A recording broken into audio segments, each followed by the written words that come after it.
In a world where cats and dogs are sworn enemies, meet Bob, a cat who thinks he's a dog, and Fido, a dog who believes he's a cat.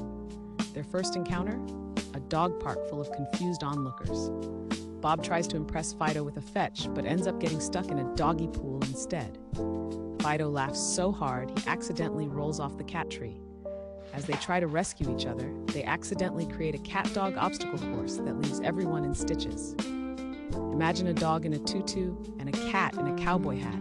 In the end, they become park's most unlikely duo, leaving everyone wondering who really is the cat and who's the dog. Spoiler, it's a mystery wrapped in fur.